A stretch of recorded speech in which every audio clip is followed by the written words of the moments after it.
this week's edition of the Sword and Staff. I'm one of your hosts, Josh Robinson, and joining me today, as always, is my co-host, Sketchy Ritchie. And on today's edition of the Sword and Staff, we have a special guest joining us today, one of our longtime patrons, Coleman. Go ahead and introduce yourself to the Sword and Staff multiverse. Well, hey everybody, Coleman Barbour. If you've been in the Discord, you definitely know who I am.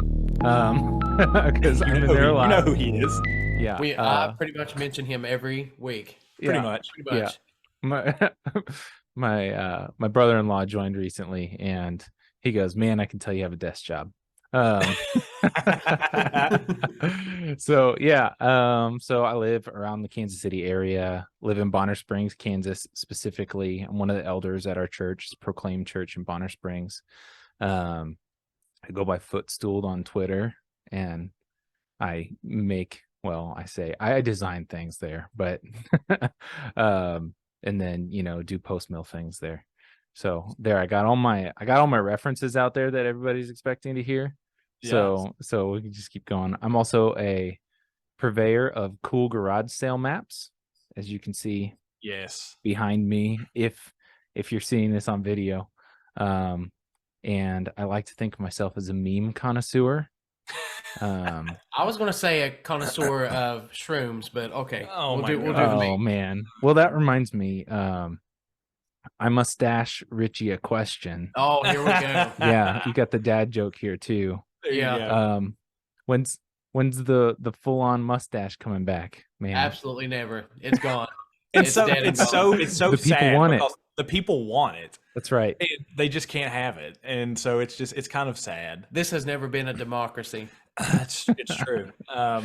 But the thing that I love about it, it is forever memorialized in episode 5 of Dark Holler. Oh, it is gosh, forever it memorialized. Really is, and thousands upon thousands of people only know Mustache Ritchie. That's not even. He's not even Ritchie. That's right. I'm terrified. That's now. Slick Rick. That's who that gosh. Is. That's the name that Travis, one of our elder candidates, I didn't even think about it when we were filming that in this living room. And then to see it played back in Dark Holler, I was like, wow. That's where all the stills came from that people see. It comes from episode 5 of Dark Holler. So it is forever memorialized that That's Slick right. Rick was in the house. That mustache was born out of a shaving mistake. Hey, we've all done that. We've all done that. So I was like, "Oh, okay. So this is how it is now." Oh, man, I thought it was fitting. So. It was not intentional. All right. Well, on today's edition, Coleman is going to be joining us for a conversation, and I'm just going to be 100% honest with everybody. I've seen a lot of conversation happening between him and Ritchie. I was in the group, but I purposely did not engage in it or look at it because I wanted whatever it is that we're talking about today to be fresh, and I wanted my reactions to be authentic to it. So I'm not real quite sure what we're talking about today, but Coleman, I'll let you guys kind of talk about what we are going to be discussing today. Ritchie, Coleman, you guys take it. I think it's just, sure. I think I'll be good and just let Coleman lay it out because I mean, I have an idea of what we're talking about, but something tells me it's not quite what he means by we'll see what he's bringing up. Yeah. So well, I've intentionally held some back. I don't want to give too much because I want you guys. I've got a few things up my sleeve here. So okay. I guess I can kind of start out and talk about how I even got involved in the world of the sword and staff and the sketchiness and all of that.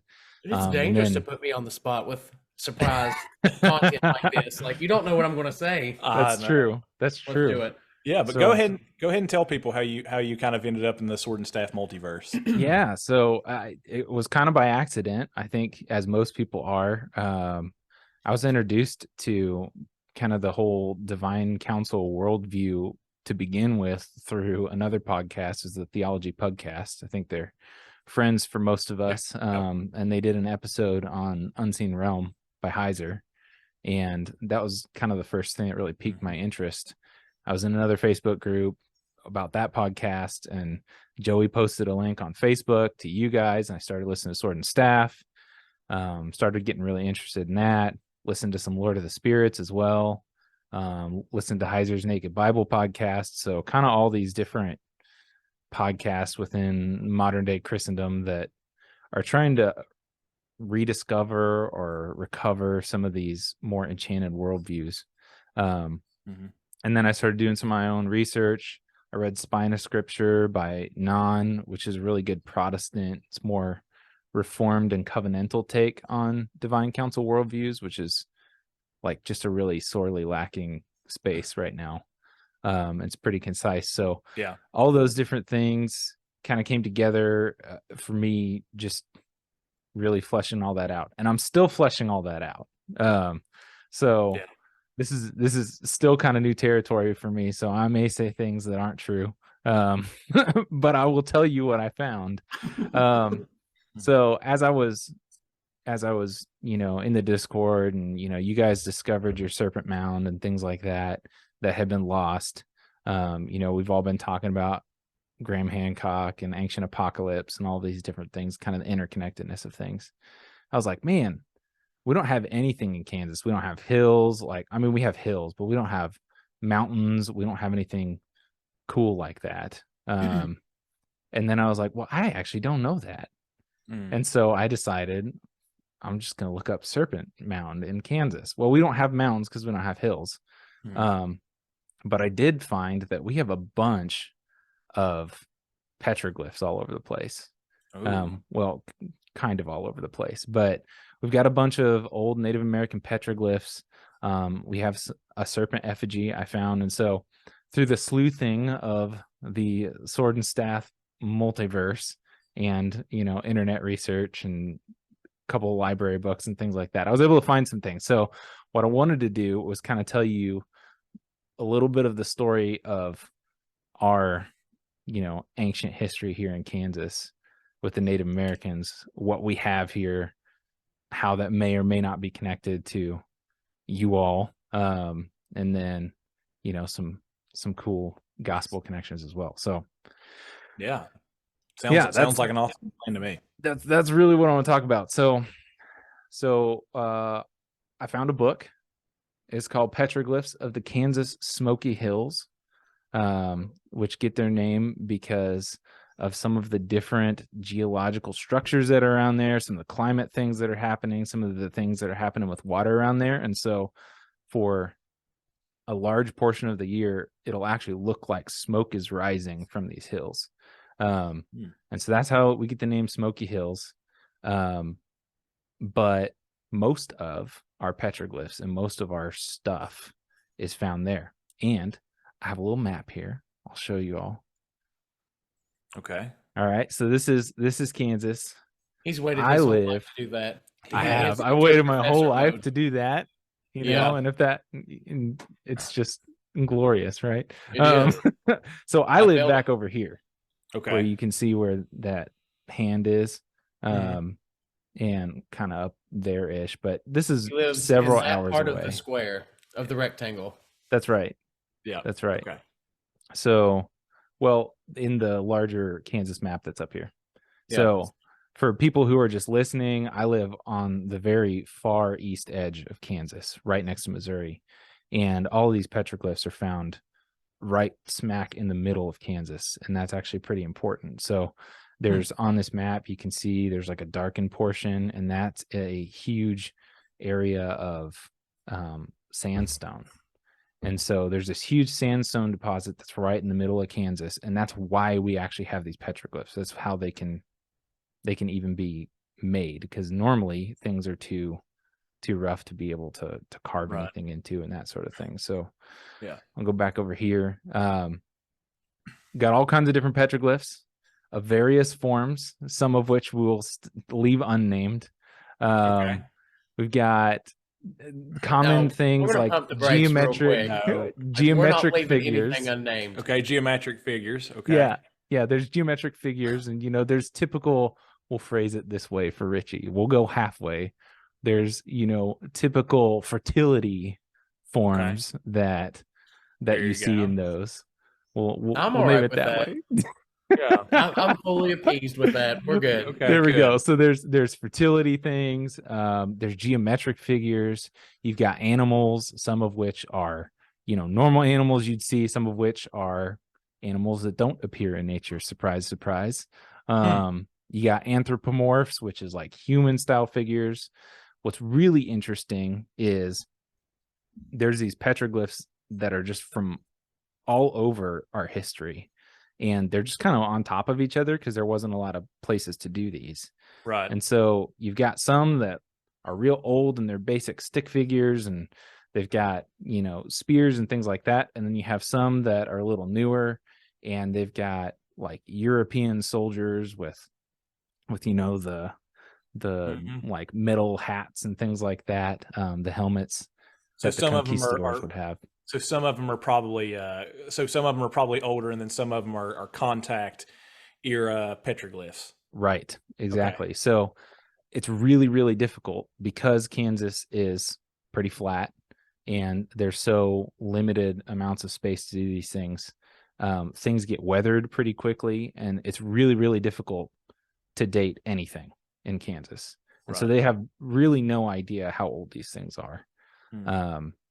And a lot of the science and things that goes around those really, you know, debatable. There's a lot of just unknowns. And so I, you know, part of this was me trying to figure out what can we know and what might be going on there. So what's really important about them, though, and this kind of gets into some of the things that you guys have talked about, some of the things that we understand from a more enchanted worldview, is the context of these things, and then particularly the space of where they are. They're not just randomly scattered. Typically, they're associated with specific features, particularly caves, rock shelters, and then finally, and this is most importantly, I think, water. And water just seems to be this theme that comes up all over the place. And so, you know, I don't know what's going on at your Serpent Mound. I know some of what Graham Hancock was saying is, like, you know, most of these pyramids and things, they're built over, you know, mystic springs and things like that. Yeah. But that seems to be a common theme. It is a hugely common theme. Yeah, with all of this stuff. With our Serpent Mound, it is, from what we understand, it is a naturally anomalous area. Like Graham Hancock points that out, like with a lot of these places, like, so for example, with the Serpent Mound in Adams County, Ohio, it's sitting literally on an impact crater, right? And because of that, it has a lot of geomagnetic anomalies. It has a lot of gravitational anomalies. There's like rivers of water that flow beneath it, caverns, void areas underneath it. And in our Serpent Mound here in Logan County, it's very similar. So there's actually a map, and we've talked about this before, that you can go out there and get. It's like put out by the U.S. I think it's U.S. government. It's like the U.S. Geological Survey. Yeah, something like that. And that area where that mound is situated falls heavily on the spectrum of gravitational anomalies. And it's really, really interesting. And there's even a naturally occurring anomaly there that's a huge part of the story of the mound, especially with locals, for the people who know about it. And that is that side of the mountain where that mound is located is apparently infested with rattlesnakes. Really? I don't know. Yeah. So I don't know if we've talked about that until this episode. But like when we started diving into the Serpent Mound, everybody would bring up the unusual amount of rattlesnakes up there. Like, oh yeah, there's world-class, world record holding rattlesnakes that have been found up there. Like, it's a concentrated area for those kind of things. And we dove into research where animals are sensitive to geomagnetic anomalies and would gravitate towards these kind of things. And so there definitely seems to be. And there's a petroglyph that's pretty famous here in this area too, and this connects back in with your whole water thing. It's called it's not the Water Panther Stone, that's in Point Pleasant. That's the big altar stone, but it is the salt rock petroglyphs. And so, if I'm not mistaken, I've seen pictures of them. I've not seen them in person. They're right down the road from where Ritchie lives, but they're down on conveniently enough. Conveniently enough, it's on the Guyandotte River, and there's, if I'm not mistaken, there's two petroglyphs on these stones, and one of them depicts Native Americans throwing spears into a feathered water serpent. Hmm. Like literally Yeah. spearing, and it's down by the water. So Yeah, that's sort of on the side. I'll like Coleman. I'll send you pictures of it, but it's sort of on the side of the stone. It depicts these natives with spears, like spearing this horned river serpent, and then on the top flat edge of the stone is what people here call the astronaut. yeah, But it's a weeping shaman giant that, I mean, Of course it's it is. basically what Yeah. you would expect. yeah. Yeah. But and you can see though there's a symbolic thread there with serpent and water, right? And in all of the, it seems to be a universal archetype across all of the ancient worldviews, that the waters beneath the earth are associated with the underworld, and in all of the mythologies of the world, there is a common thread of there being a serpentine spiritual being who resides beneath the waters of the earth in the underworld. Shoot, I mean that even goes back to ancient Near Eastern stuff. I mean, we even talked about this some in the Egyptian mythology episode that we did, I think. But yeah, I mean, this is just a commonly occurring thing that you just see all over the world, and it's fascinating to see that even there, perhaps even in some ways in Kansas. Yeah, Like, probably I wonder more if ways the than one. research we done on the Southern Cold. Yeah, what is it? I wonder if the research we done on the Southern Cold extends out to Kansas. Like, I know it reaches pretty far out that way, but I wonder if that's something that's out there with their serpent mound imagery and things like that. Yeah, I'm not quite sure. Well, We'd I have to have a check it out. story that I gotta paint for you, and we might answer that question, Richie. So Okay. Paint this picture for me. I'm here for it. Let's go. Yeah, so I'll kind of break from where I was going, because you brought up rattlesnakes, which actually came up specifically in some of my research here around, what's the significance of snakes and what water and how are all these things connected. So that actually came up.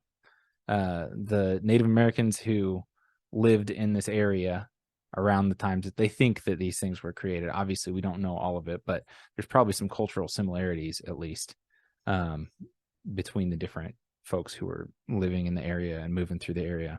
But one in particular, they actually have a shared language with some of the Native American folks out your way. So there's a language called the Caddoan language, which was shared amongst the people here at the time that they associate these petroglyphs with, called the Quavirans or the Quivira Indians.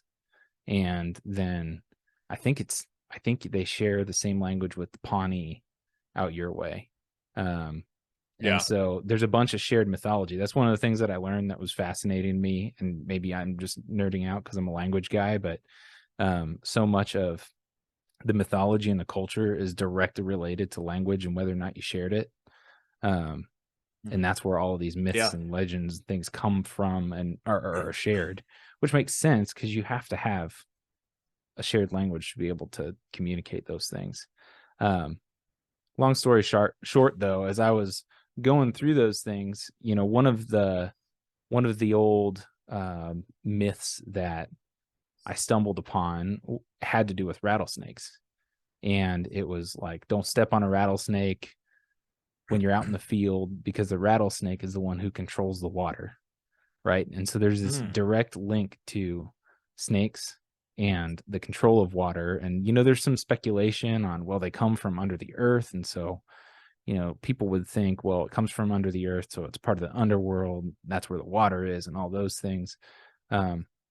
So there's some of that going on. But you mentioned something else as well. And I don't know, it's just one of those weird things where it's like, oh, well, there's some sort of synchronicity here or something like that. But I'm going to show you all a series of petroglyphs that were in this book. And it led me down another rabbit trail as well. And well, I'll just pull it up and then I'll show you. Okay. And I'll explain it for everybody who's just listening as well. Okay. All right, so I'm going to share this one. Okay, I'm going to zoom in so you can see it. What's that look like to you? It looks like a cat. It's like a cat, right? Right. Yeah. Okay, but also at the bottom of the cat here, what should normally be there? I mean, its feet or its tail or Its tail, right? Yeah. So you Yeah. got kind of like the cat head, and you have the legs represented down here. right. Yeah, it's And got then- like a fin or a flipper or something like the water Yeah. panther. Yeah, it's got symbolism. like water features, right? Yeah. And so I was like, what in the world is that? And then the book, when I was reading it, it was like, hey, we're going to talk about this a little bit later, in chapter 13. So I immediately flipped to chapter 13 and started looking at the other pictures. Here's another one. Yeah. Unfortunately, I'll get it over here. It looks almost exactly the same. Unfortunately, and this is a big problem with the petroglyphs in Kansas. You can see they're in pretty bad shape. That's because Kansas is like 97% privately owned land, which is great for all the libertarians out there. But people have kind of abused these things, and so they try to keep them under wraps, so you can't see a lot of them. But people actually cut out part of the bottom of this one, but you can tell it's kind of finishing out in another one of these like fishtails. So it's like a cat with a fishtail sort of deal. Yeah. And so I think I've got one more. Yeah, this one's nice and clear, and you actually have a picture of its face. Yeah. So you got like a cat with cat ears, you got eyes, and then you have like a fishtail on it.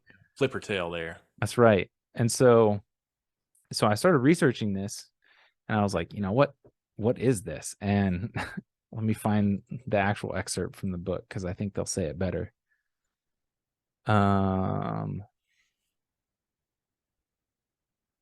Let's see.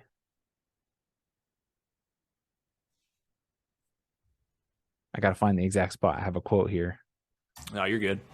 Okay. It says it might be tempting to interpret these as owls. Okay, so that's funny as it is. Yeah. So which are common in the area and important in native culture, sometimes as messengers. However, an alternative interpretation connects these glyphs to the springs here, a type of figure sometimes referred to as an underwater monster, an underwater spirit, or the underwater spirit, or by other names, shows up repeatedly in petroglyphs and pictographs from a range of native tribes.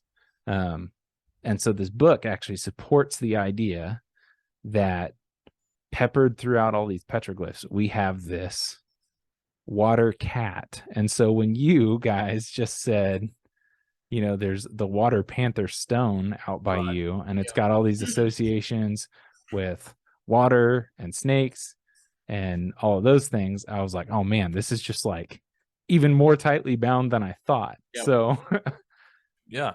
Well, even the water panther stone in Point Pleasant, in comparison to the salt rock petroglyphs here local in Lincoln County, like Richie's got something here pulled up on his iPad, and apparently there's a lot of debate as to whether if it's actually depicting a serpent or a horned water panther. So yeah, it was like the mound builders telling a story of the Great Flood using the faces of the horned water panther to convey the story, is what the article says. So horned river serpent, horned water panther, same sort of iconography there. Yeah. So what do you guys know about the water panther? Have you guys done any research into any of that, or the mythologies behind the water panthers? The sort of panther figure is something that's associated with the underworld in a lot of cultures, especially in South America and Mexico. You have these cenotes and these underwater voids, these underwater canyons that the natives there believed was home to this Black Panther god of the underworld. And you see the same thing in Egypt with what is that god called in Egypt? Bast. Yeah. Bast. Like from the movie Black Panther. Yeah. Oh, nice. The symbolism of this Good job, Disney. water panther Right. Yeah, is found in pretty much almost every culture. Well, yeah, I mean, one of the names given to them to one of the underwater panthers is Mishipishu. And I mean, it apparently this Mishipishu shows up in all types of places, even going up to Lake Superior. Yeah. So I mean, like this is it is a common thing that you see there. Now I'll say this too, in Point Pleasant, one of the things that's interesting, very, very interesting. You want to talk about the whirlpool? Well, that's exactly where I was going. Well, I was going to talk about that, and I was going to talk about the actual shape of the water panther stone. Coleman, you can do a Google search so you can see it. Just type in water panther stone, Point Pleasant, West Virginia, and it's at the. I can't remember what that park's called. I'll butcher its name. It's Tuindeway State Park. Yeah, I'm sure we said it wrong, but that's what it is. Yeah, it's where Cornstalk is buried. Yeah, and the water panther stone, the way the panther is depicted on the stone, shows a spiral in its tail. Yeah, and the natives thought that the naturally occurring whirlpool there, where the two rivers meet on the point. So you've got the canal in the Ohio. Yeah, they thought it was caused by this water panther, and it was a portal, a doorway, like into the underworld. And they've actually done. I was looking at a paper that I think was out of Marshall University. I'd have to go back and try to find it, but they've actually done some archaeological digs there in the river, on the banks and stuff like that. And there has been things found in the river where it looked like that they were offering out sacrifices into the water and that kind of thing. Well, it's the same thing you see in South America with those cenotes, those flooded caves. That literally that was the place where they made their offerings to the underworld. So I mean, same thing. Another interesting feature about the water panther stone is it's carved in the form of a ziggurat. It's like a miniature ziggurat, like a step pyramid. Yeah. It's literally a step pyramid, and it was an altar stone. And I mean, ultimately, that's what an altar is. Like an altar is basically a miniature version of a holy. Yep, there you go. Yep, there you go. So everybody who's going to watch this can actually see it. There you go. And so it's yeah.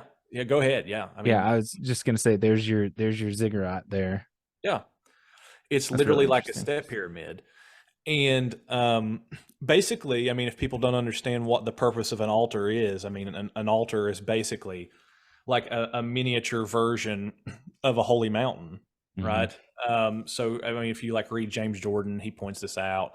Like this isn't just something that I've made up, but basically what they are is they are miniature versions of the holy mountain. And on the holy mountain, in the biblical worldview, is where man interacts with God, right? Think about Adam, right? Adam interacts with God on the mountain, which the Garden of Eden is located. Moses receives the covenant, the law of the covenant on the mountain. Noah, right? He receives, the dominion mandate repeated to him on Mount Ararat, where the ark is at, and he builds an altar there on top of the mountain. So basically, you also kind of see this in Abraham. He's hanging out by the oaks of Mamre, right? These are elevated places, and you see, there's not a temple at the time, so you see that they go and they build like stone altars. Like these are basically miniature holy mountains where God and man can interact, and this is what this is. This is apparently a place where sacrifices were altered, were offered to, and they were apparently offered to the water panther here on this stone that we're looking at. And one of the things that fascinates me about this stone is how this this geometry, I guess is the word, this kind of sacred geometry makes its way here to the States, which is clearly present in the ancient Near East. I mean, this looks like a miniature ziggurat that you would find out in the ancient Near East somewhere. So apparently there is either some sort of connection point, or there's undoubtedly some kind of connection point between the cultures there on those two different continents.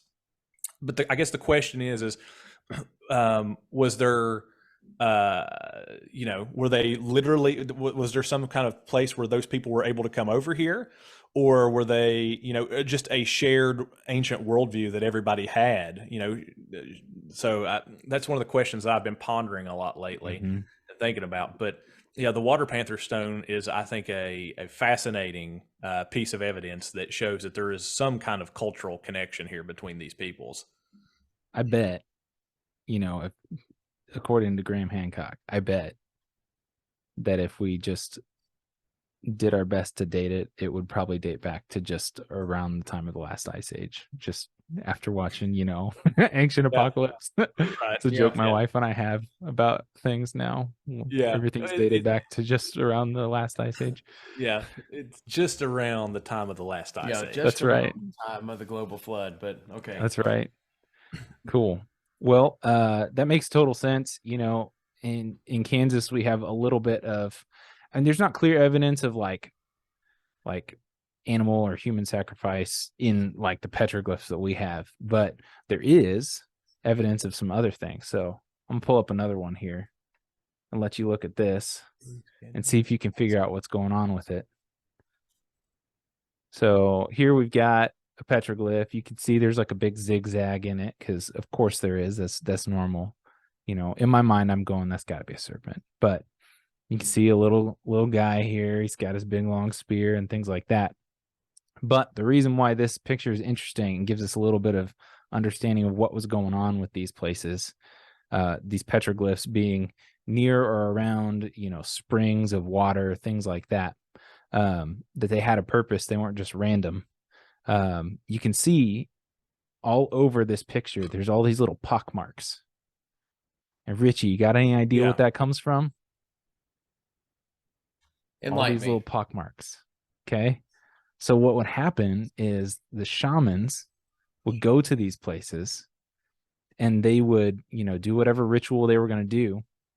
But then they would actually, you know, take a stick, or sometimes if it was soft enough, their finger, whatever the case may be, and they'd like scrape out some of the stone, and they would use that as like pharmaceuticals.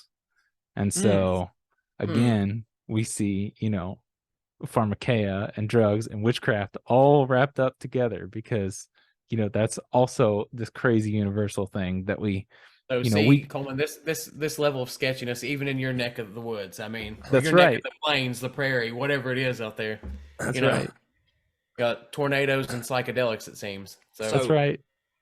So people were using sandstone as a means of like pharmakia. Yeah. Wow. I have never heard of that until today. It's just like imparting intention into elements that you use in witchcraft and magic and things like that, like in wood and stone and water, things like that, especially from a holy site like that. Exactly. So you see that kind of stuff all over the place in these petroglyphs as well. So but yeah, I thought I'd show that. I thought that was really interesting. So all this to say, there's you know, all these petroglyphs, they have got some sort of spiritual purpose to the people. So let me move us forward in our story a little bit to what's actually going on here. So some of this, let's see, we talked about the Caddoan a little bit. They're connected by language. So the language of the Caddoans was with the same language the Pawnee used, and it also is related to the mound builder culture, which you guys are really familiar with. That's what's going on over your way. That's what we had when we did our family trip to St. Louis. You know, St. Louis is built on mounds. The arch is built over the top of ancient holy sites, and they've got Bergman tablets and things like that. Yeah, it's called the Gateway to the West.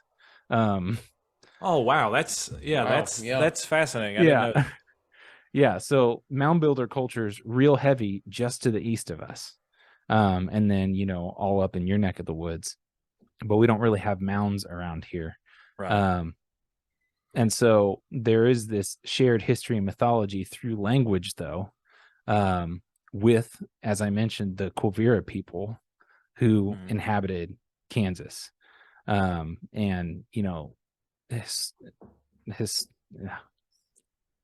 archaeologists. That's the word I'm looking for. Archaeologists, they call them like the Proto-Wichita or the Quivira. The reason we get Quivira and think it's likely the Quivira people is because there's a connection to the conquistadors in Kansas.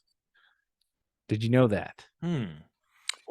No. Yeah. No, So I did there's not a know conquistador connection. So Coronado, the conquistador, he actually led a North American expedition. He was looking for gold, as most of them were, or as Richie would say, as one does. And then As one does. That's right. Come out here looking for El Dorado. That's right. So everybody's looking for gold. But they ended up running out of food, and they ended up coming back through Kansas. And that's like the really, really short and skinny version of that story, but that's not the main part of the story. So they ended up running into these different Native Americans. They called them the Quavirans. That was right in Rice County, which is where most of these petroglyphs are. And they described them as large, over 6.5 feet tall. So we have real tall people, especially at that time, dark-skinned and tattooed. So, maybe there's a giant connection, maybe not. I'm 6'2". I've got some native blood. So perhaps I am, a giant. I don't know. So perhaps Coleman is 1/16 Nephilim. There you go. I love it. There you go. But the main thing is traveling with Coronado was Father Juan de Padilla. That name sounds familiar to me. Yeah. So this is where the story gets really interesting. So Juan de Padilla, he ended up staying behind to do missionary work with the natives in the area.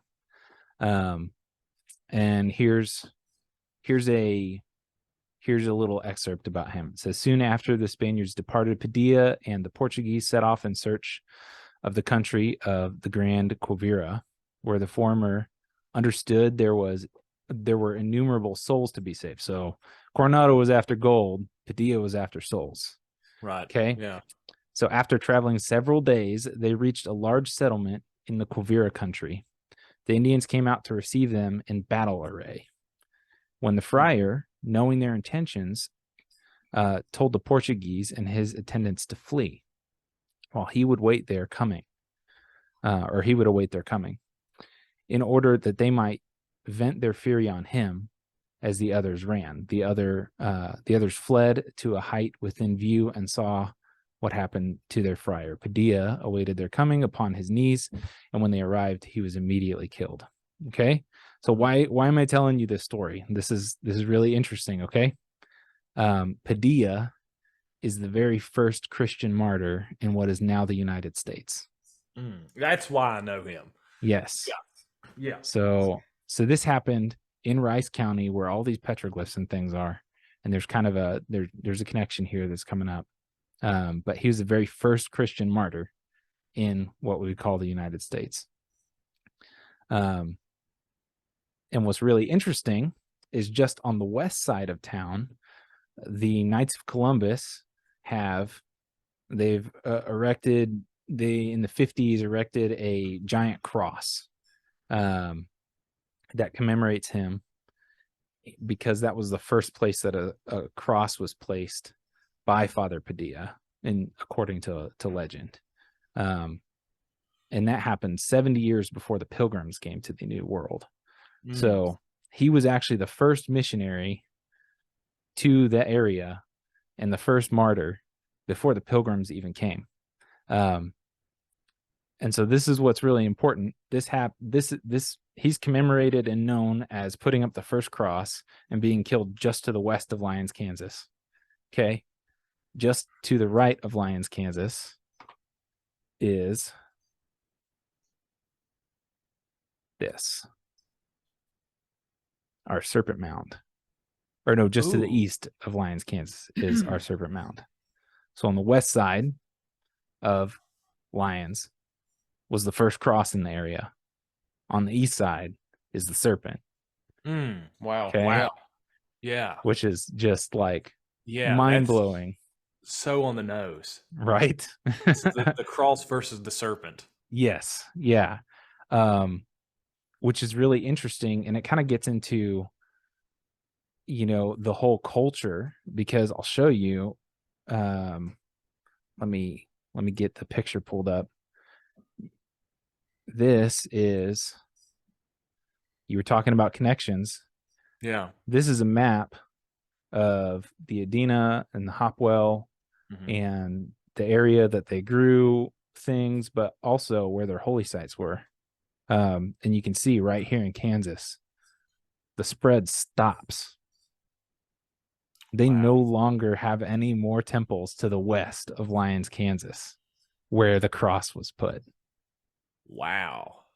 Yeah. That is mind-blowing. Yeah, and that map right there is basically an overlay of the map for the Southern Cult. So this sort of shared spiritual worldview that had the serpent imagery and the serpent priests and things like that, they were a collective of these native beliefs, and it extends that entire range that you have there. So it's direct connections. Yeah. So in searching to see if we had anything similar, we have a serpent effigy. It's not a mound. But there's reasons why. I'll tell you about that too, because it's pretty fascinating. It turns out, well, actually it's basically the same thing. It's all connected. But here in Kansas, we put a stop to it. So, Oh, wow.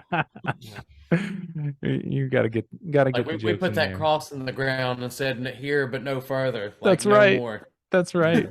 So yeah, I thought that was really cool. It was really fascinating. And just kind of, I hadn't shared this, with anybody but my wife. And I got this as I'm preparing all of this. I got this text from my pastor, and he's, texting me stuff that he had read recently, and he was reading On the Incarnation by Athanasius. Yep. And so I just had this realization of like, man, the serpent stopped at the cross, here in Kansas. Yeah. And then he sends me this. I'll read this little section from Athanasius. It says, make sure I got the right one. Okay. Again, in former times, every place was full of the fraud of the oracles and the utterances of those at Delphi Yep. and Dordana and Boeotia and Lycia in Libya and Egypt, and those of the Kabiri and of the Pythonus were considered marvelous by the minds of men. But now, since Christ has been proclaimed everywhere, their madness too has ceased, and there is no one left among them to give oracles at all. Then too, demons used to deceive men's minds by taking up their abode in springs or rivers or trees or stones and imposing upon simple people by their frauds. But now, since the divine appearing of the word, all this fantasy has ceased. For by the sign of the cross, if a man will but use it, he drives out their deceits. Again, people used to regard as gods those who are mentioned in the poets, Zeus and Kronos, Apollo, and the heroes, and in worshiping them, they went astray. But now that the Savior has appeared among men, those others who have been exposed as mortal men, and Christ alone is recognized as true God, Word of God, God Himself. And I just thought that was like... Yeah, there is actually I've heard Josh say several times about Christ appearing and all the old gods went silent. And that's right.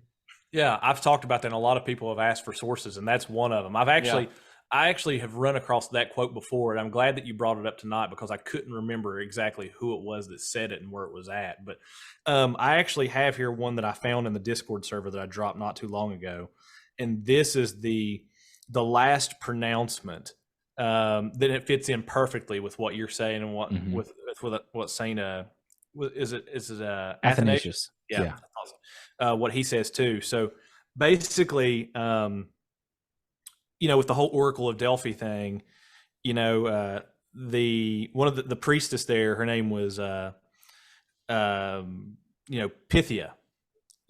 And basically what happened, basically the whole story of the temple there at Delphi is that it was the temple to Apollo. And obviously he's one of the gods and, he's one of the Olympians in Greek myth. But in the myth, he slayed the python and took over his former home and the priestess who was there. So she was basically embodying the spirit of Python. And you see Paul talking about that, or Paul dealing with that in Acts, right? He's being harassed by a woman who was possessed by the spirit of Python, right? This is in relation to this whole thing. And so, but basically what would happen is the priestess would be possessed by the spirit of Python and would communicate for Apollo. And so, across the ancient world, kings would go to Delphi and they would go to her for revelation. And this continued even on into the Roman age, after Rome, became the world power.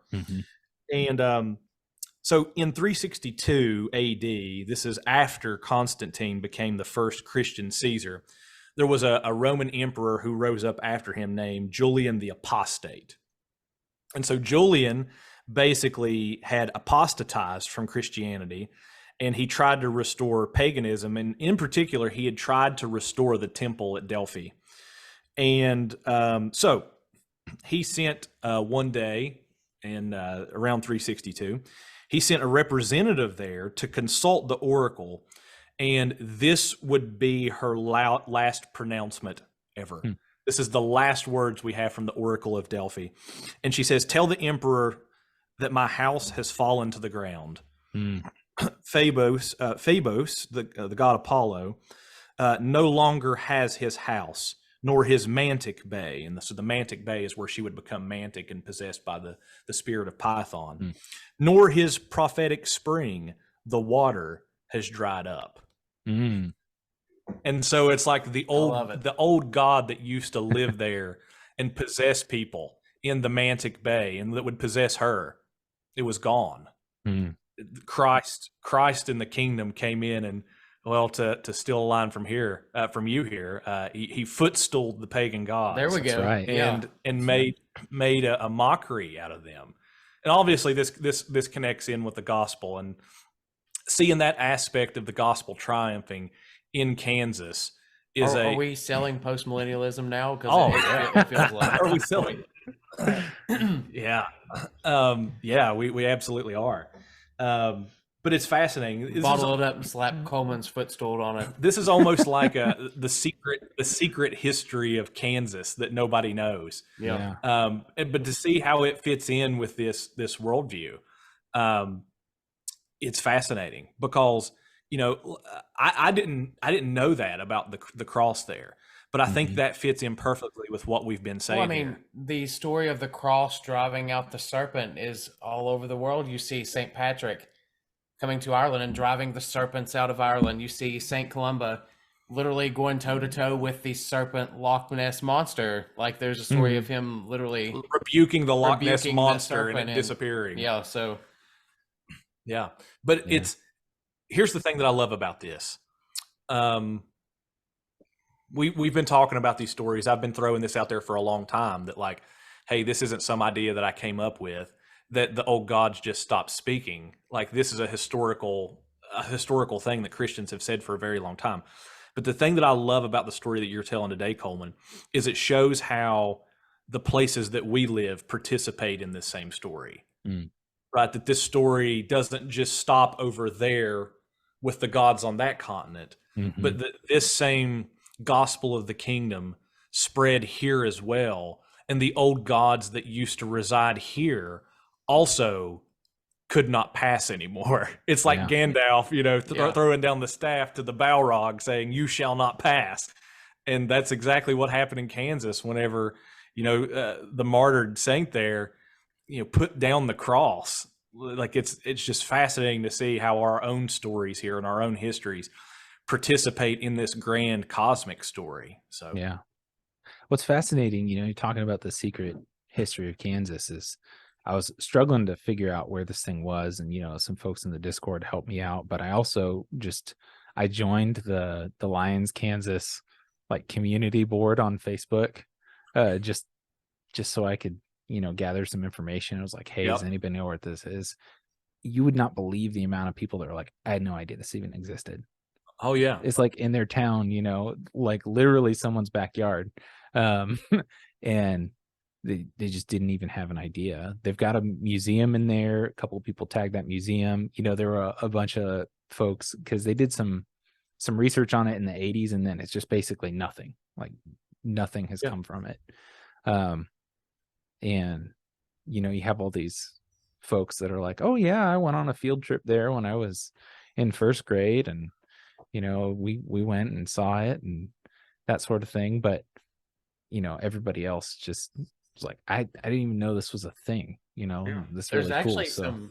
some interesting overlap there with planting a cross and rebuking the serpents with it. That kind of ties into Shadow Appalachia that we'll have to talk to you about sort of off the recording. Can't give away the deets, huh? Yeah. What was I was going to say here? Yeah, this is all just, it's fascinating to me, because this is the same exact thing we've ran into with a lot of the work that we've done here, is that with the Serpent Mound that we had, nobody knew it existed. Like only a handful of locals knew that it existed. Like there's not even a historical marker. Like most of the people we talked to were under the impression that the coal companies just destroyed it in their mountaintop removal efforts. And even a newspaper kind of alluded to that. And I actually posted in the West Virginia Archaeological Society group, which I was a paying member for, by the way. And he got booted. And I got booted for it. And like there was people commenting on it like, you shouldn't post pictures of this because it'll just cause people to go find it. And I'm like, well, it's very difficult to find. There's a focused effort, you can tell, to sort of maintain the status quo, like to keep the story out there that, hey, this thing's been destroyed, no need to go up there like it's gone. And then when we literally went up there and found it, people didn't want that information getting out. Well, it's like it hurts the narrative. But the thing that I think people need to know here today is that Jesus is king. That's right. And he is putting all of his enemies under his feet, and he will sit at the right hand of the Father, and he will sit there and he will rule and he will reign until the very last enemy is put under his feet. And that goes for these pagan gods. They're going under King Jesus's feet. So we may be living through a neo-pagan revivalism right now, but ultimately at the end of the day, we know how this pattern goes.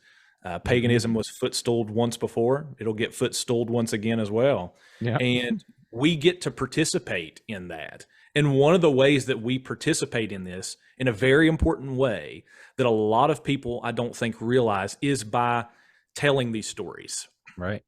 Is by telling these stories and preserving. And that's one of the things that conservatism is. Like conservatism has the word conserve in it. Like we are conserving something. We are preserving something, and we're preserving it so that we can pass that on. And it's no wonder, I think, that a lot of people don't know who they are. They don't know about their land, because there seems to be just an effort to not preserve those kinds of things.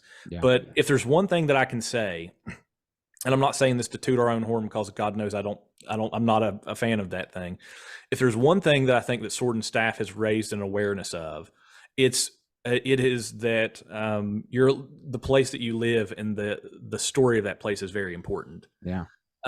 Because whether you like it or not, the land and the people who were there before you, those things shape a lot of the things there in the place that you're at. And you may not even know it. You may not even know that the place that you were living in at one point was a desecrated space where the gods of old used to inhabit it.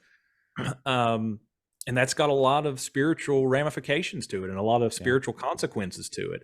And that's why it's important to become one of the things that I was told whenever I was first became a pastor and I was planning our church, and this was by a lot of the guys in Acts 29, was that I needed to basically become a historian of where I lived. I needed to become a student of it. I needed to become somebody who was familiar with the stories and was able to pass those on to people. And I feel like that was a piece of advice that really served me well.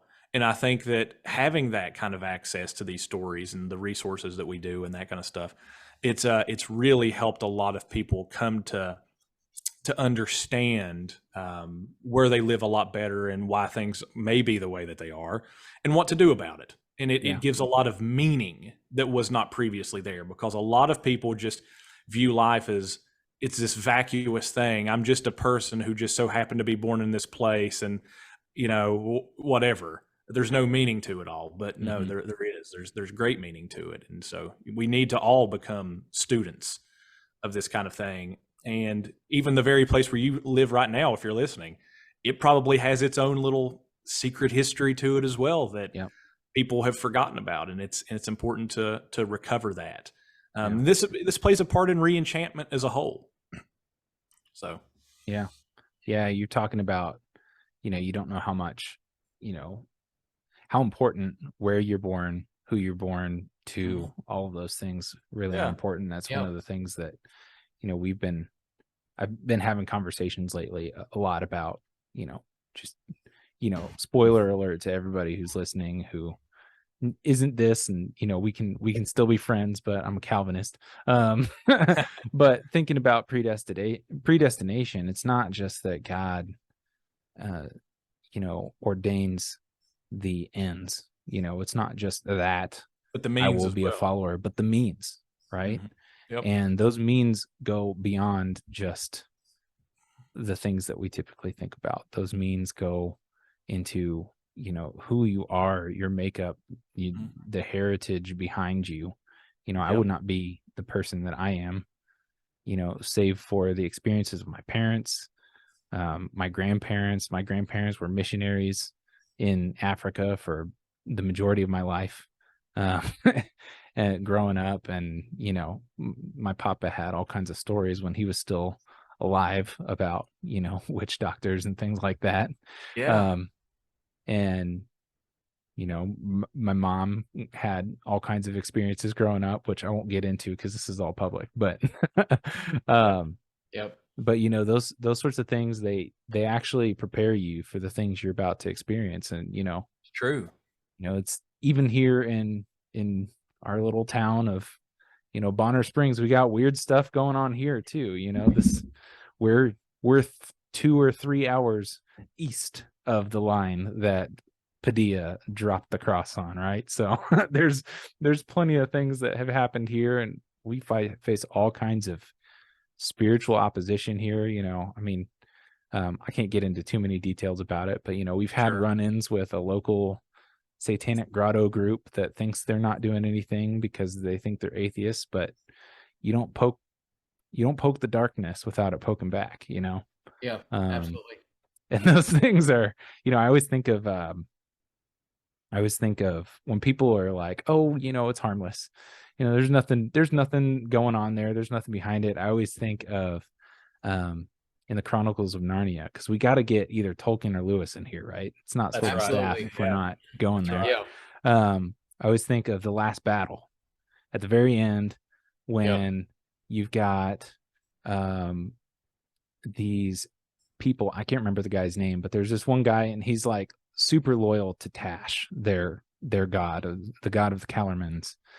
And he goes into this tent expecting for Tash to not be there, because he knows that Tash isn't real at this point, and everybody's just expecting it's going to go into this tent to meet Tash, and there's going to be nobody there. But then they're shocked because Tash actually is there, and Tash is real. And I think that that's how a lot of people, they don't realize that so much of this stuff is real.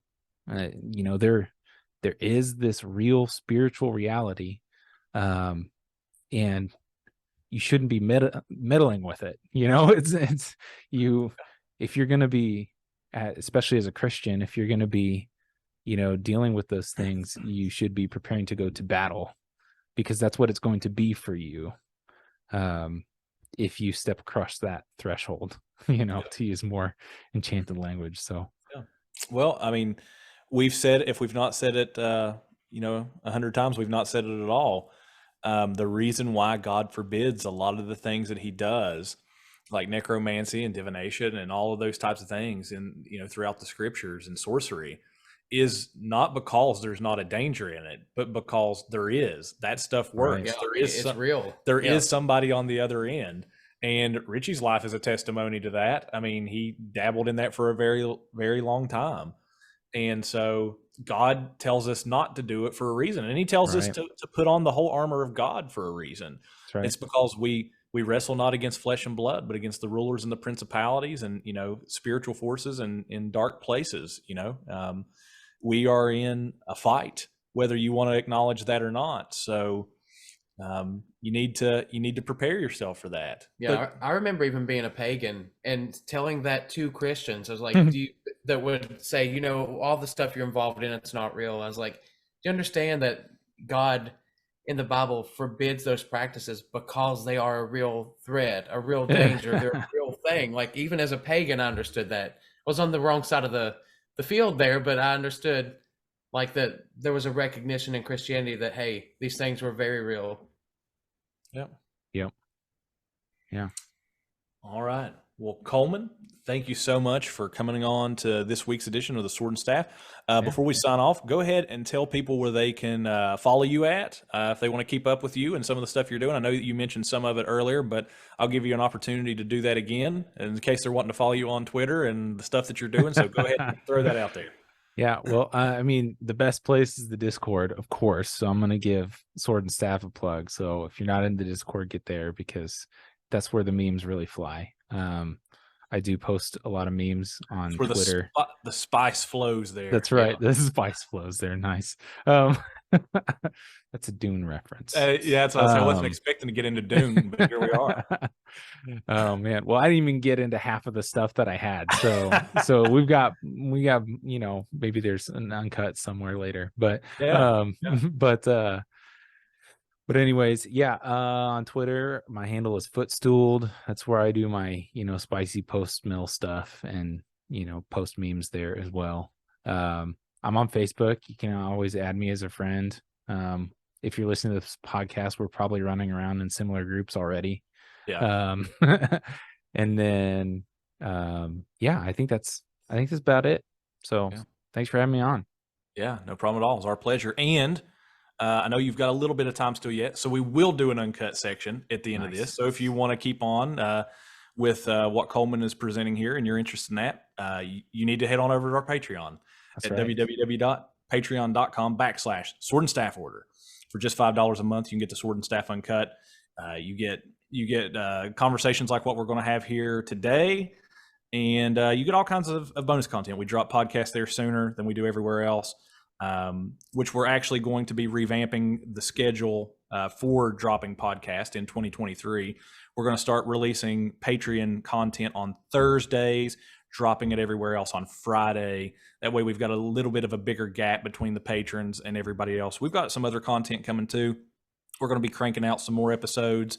We're going to be giving patrons like Coleman the opportunity to come on, chat with us, have conversations, and you need to become a patron for that kind of stuff. Mm-hmm. I just can't express that enough. But yeah, we've got some changes coming here in 2023. So also you can keep up with us on Instagram, Facebook, all that at Sword and Staff Order. Also, we have a website, www.swordandstaff.net. We've got some blog posts on there. Also, if you want to be a guest contributor or write blogs for Sword and Staff, get a hold of us. We can work that out because we're planning on posting more blog content on there and putting more stuff on there in the future. Also, if you're wanting a link to our Discord, there is a link open there on our website. It should be up in the top. I think it's the right-hand corner of the page. You should be able to go there and get straight into our Discord server. And I think that's about it. Ritchie, do we got anything else? Not that I can think of. All right. Well, guys, thank you so much for listening to this week's edition of the Sword and Staff. And we'll see you next week. And if you're a patron, we'll see you on the other side of this conversation. See you then. See ya.